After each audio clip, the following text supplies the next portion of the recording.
बिस्मिल्लाहिर्रहमानिर्रहीम। तो इस चैप्टर में हम मेनली दो टॉपिक्स पढ़ेंगे। एक जो टॉपिक्स होगा वो ट्रीटमेंट ऑब्जेक्टिव्स और रेजिडुअल अल्वीोलर रिच के बारे में होगा। एंड जो नेक्स्ट टॉपिक है वो रिटेंशन सपोर्ट इन स्टेबिलिटी के बारे में होगा। उसमें फिर हम डिफरेंट जो फिज़िकल इन बायोकेमिकल कंसिड्रेशन है वो उसमें हम पढ़ेंगे। तो सबसे पहले ट्रीटमेंट ऑब्जेक्टिव्स पे आते हैं। ट्रीटमेंट ऑब्जेक्टिव्स में आप लोगों ने ये याद रखना है कि सबसे पहले पेशेंट को एजुकेट करना है। अब जब हम पेशेंट को एजुकेट करेंगे तो पेशेंट की एजुकेशन में आपने क्या करना है कि पेशेंट को अनरियलिस्टिक जो एक्सपेक्टेशन पेशेंट की होगी उसको आपने रियलिस्टिक एक्सपेक्टेशन में लाना है। जो नेक्स्ट है कि आपने रिस्टोरेशन ऑफ एस्थेटिक्स में आपने 4 चीज़ें याद रखनी है कि सबसे पहले हम एस्थेटिक्स में जो टीथ की डिस्प्ले है उसको हम रिस्टोर करेंगे ताकि स्माइलिंग हो या लाफिंग हो या टॉकिंग हो, इसमें पेशेंट्स की जो एस्थेटिक्स है वो कंप्रोमाइज़ ना हो जाए। नेक्स्ट जो इसमें है कि हमने फेशियल हाइट्स को रिस्टोर करना होता है। Restore the lips in cheeks fullness कि ना एक्सेसिव फुलनेस हो और ना ही जो अनसपोर्टेड लिप्स हो। लास्ट जो एस्थेटिक्स में हमने रिस्टोर करना होगा वो कि आप रिंकल्स और जो क्रेसेस बन रहे हैं डेंचर ना होने की वजह से जो रिंकल्स बनेंगे या टूथ सपोर्ट और अल्वीलर बोन की ना होने की वजह से जो रिंकल्स और क्रेसेस बनते हैं उनको हमने ख़त्म करना होता है। तो ये एस्थेटिक रिस्टोरेशन हो गए।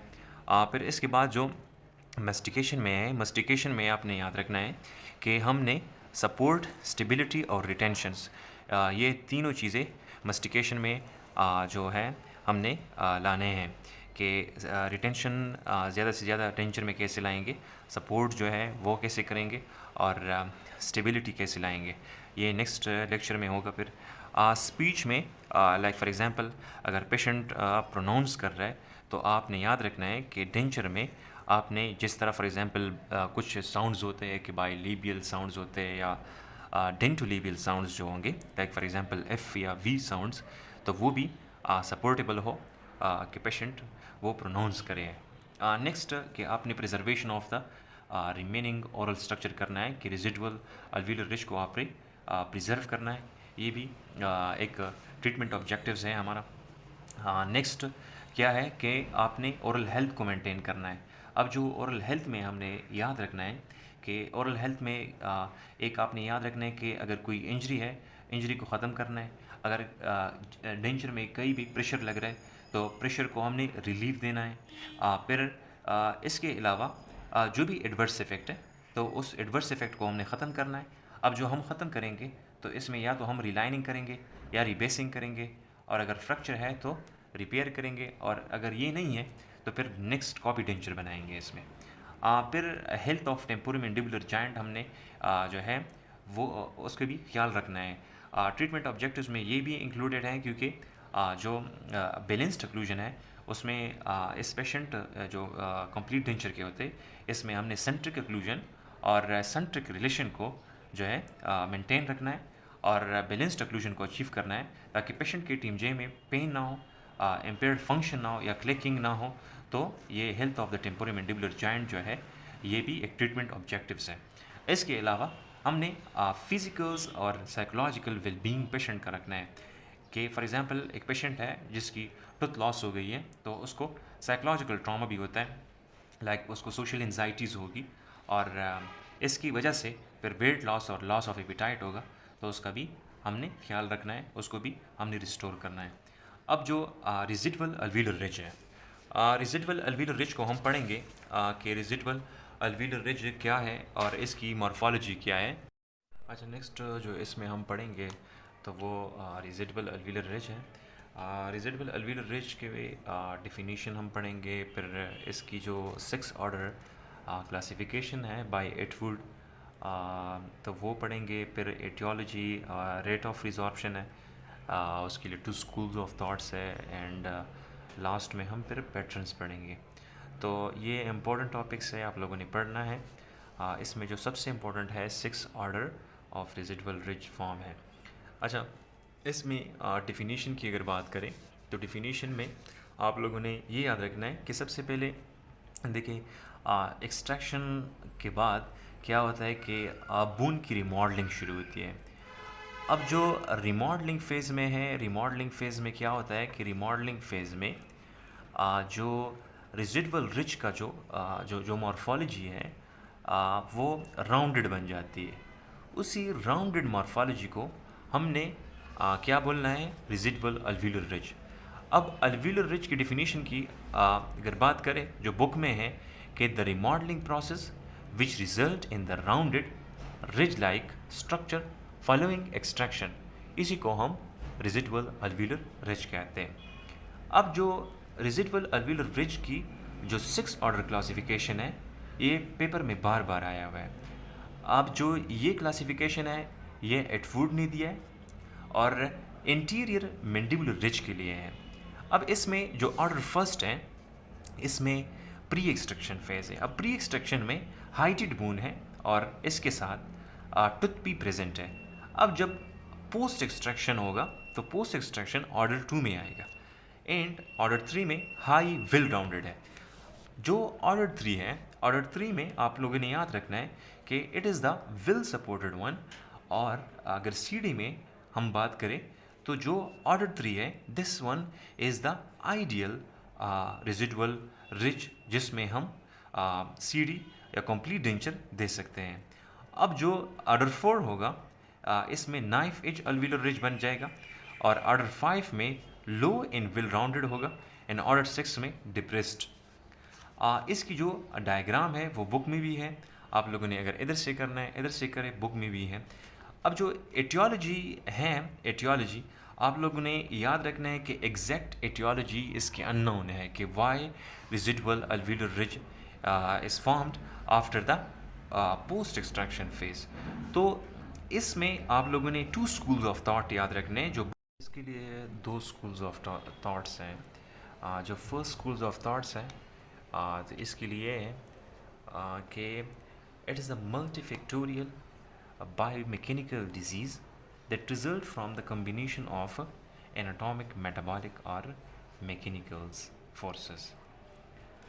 अब इसमें जो फर्स्ट स्कूल्स ऑफ थॉट्स है ये कह रहा है कि जो रेसिडुअल अल्वीलर रिज बनता है तो या तो एनाटॉमिक प्रॉब्लम हो सकता है, इसके अलावा या मेटाबॉलिक प्रोसेस हो सकता है या मैकेनिकल फोर्सेस जो डेंजर की वजह से होते हैं। तो वो मैकेनिकल फोर्सेस एक्सेसिव में प्रोड्यूस होंगे जिसकी वजह से रेसिडुअल अल्वीलर रिज की फॉर्मेशन होगी। अब ये आप लोगों ने याद रखना है। नेक्स्ट जो सेकंड स्कूल्स ऑफ थॉट्स है इट सेज के it is a normal physiologic process which result from the loss of periodontal structure in it stimulation it provide to alveolar bones. अब आप लोगों ने याद ये रखना है कि सबसे पहले टूथ लॉस होगा। अब टूथ लॉस होने के बाद जो पेरिडोंटल लिगामेंट्स हैं वो भी लॉस होंगे ऑब्वियसली। पर जब पेरिडोंटल लिगामेंट लॉस होंगे तो जो आपका केमिकल रिस्पांस है तो केमिकल रिस्पांस नहीं रहेगा। जब केमिकल रिस्पांस नहीं रहेगा तो उसकी वजह से ऑस्टियोब्लास्ट की एक्टिवेशन नहीं होगी। जब ऑस्टियोब्लास्ट की एक्टिवेशन नहीं होगी तो क्या होगा कि रेसिडुअल अल्वीलर रिज बन जाएगा। रिजॉर्प्शन होगा तो रेसिडुअल अल्वीलर। अच्छा, नेक्स्ट जो है it is the rate of resorptions. Rate of resorptions जो दिया है कि it is fastest after the 2 year of extractions.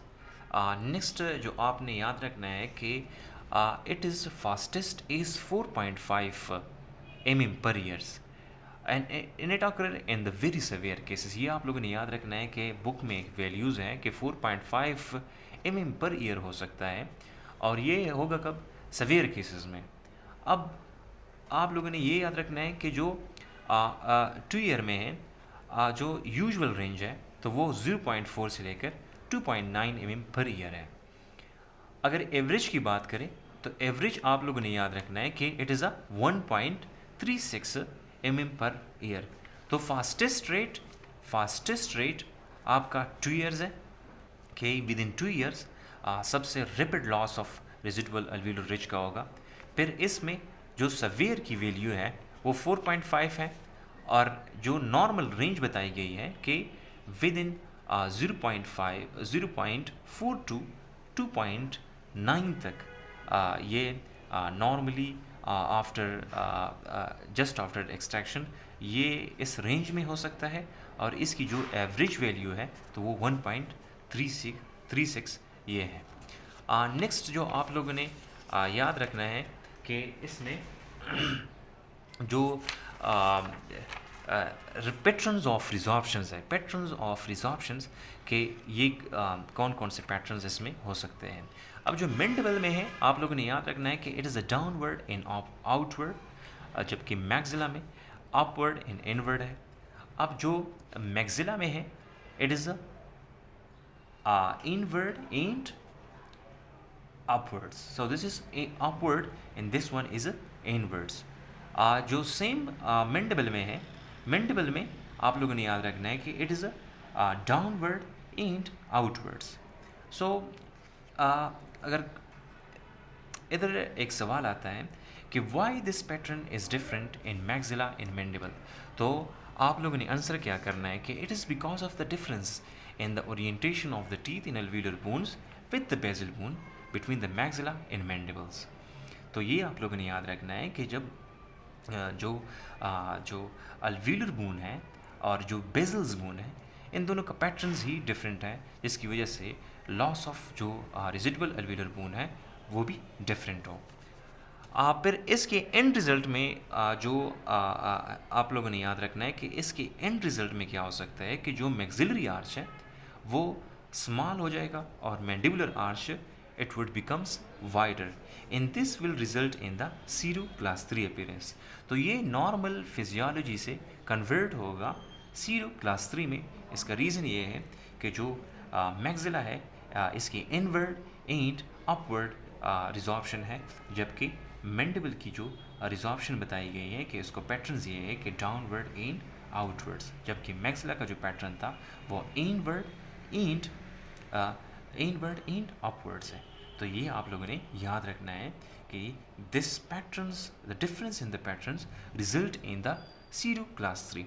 अब ये मस्टिकेटरी लोड्स लास्ट में आप लोगों ने पढ़ना है कि जो मस्टिकेटरी लोड है वो नेचुरल टीथ जो फोर्स जनरेट करता है तो वो 175 एक्सेसिव फोर्सेस है कि 175 पाउंड तक जो फोर्स जनरेशन है वो नेचुरल टूथ की हो सकती है। अब जो यूजुअल रेंज है जिसमें नेचुरल टूथ जो है फोर्स एक्सर्ट करते हैं तो वो 40 to 50 पाउंड्स है। लास्ट में ये आप लोगों ने याद रखना है कि जो डेंचर वीरियर पेशेंट है इसमें जो पोस्टीरियर की वैल्यू बताई हैं कि 22 to 24 पाउंड्स पोस्टीरियर टीथ की जनरेशन होती है, और जो एंटीरियर में है फिर ये ड्रॉप होके 9 पाउंड्स जनरेट ये जो फोर्स जनरेट होते हैं ये 9 पाउंड्स है। और एवरेज की बात करें तो एवरेज में 10 to 15 पाउंड्स है। तो ये आप लोगों ने याद रखने हैं। फिर नेक्स्ट जो लेक्चर होगा उसमें हम जो रिटेंशन है, रिटेंशन के जो फिजिकल फैक्टर्स है और मैकेनिकल फैक्टर्स है वो पढ़ेंगे, एंड जो स्टेबिलिटी और सपोर्ट्स है वो पढ़ेंगे। और इस तरह से हमारा चैप्टर्स ख़त्म होगा इंशाल्लाह। फिर नेक्स्ट लेक्चर भी जल्द होगा।